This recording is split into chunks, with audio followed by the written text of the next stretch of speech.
President Trump spent Sunday focusing on a key job opening in his administration, National Security Advisor. Mr. Trump interviewed at least 4 men on the short list to replace Mike Flynn, who resigned last week, and they are Acting Security Advisor Keith Kellogg, former United Nations Ambassador John Bolton, and Lieutenant Generals H.R. McMaster and Robert Caslin. The president spent the weekend with his family at the Winter White House, his Mar-a-Lago club in Palm Beach, Florida. Manuel Bojorquez is there. The president spent part of Sunday at his golf club, chatting up candidates for National Security Advisor after the forced resignation of General Michael Flynn last week, and after his next pick, retired Vice Admiral Robert Harward, turned it down over concerns about control over staffing. The president's chief of staff, Reince Priebus, denied a power struggle. The president has said very clearly that the new NSA director will have total and complete say over the makeup of the NSC. The shakeup at the National Security Council includes the removal last week of a senior director, Craig Deere, reportedly after he made statements critical of the president.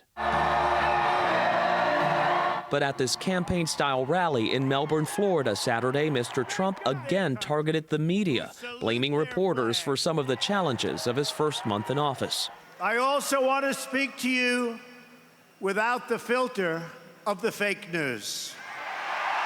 He labeled some news organizations, including CBS News, the enemy of the American people, a statement Priebus defended on Face the Nation. I think that the problem we've got is that we're talking about bogus stories like the one in the New York Times that we've had constant contact with Russian officials. Senator John McCain raised concerns about repeated attacks on the press. That's how dictators get started. And I'm not saying that President Trump is trying to be a dictator. I'm just saying we need to learn the lessons of history. Despite the administration's attempts to move past questions about Russian interference in the 2016 election, there are renewed calls for action against the Kremlin, even from the president's own party.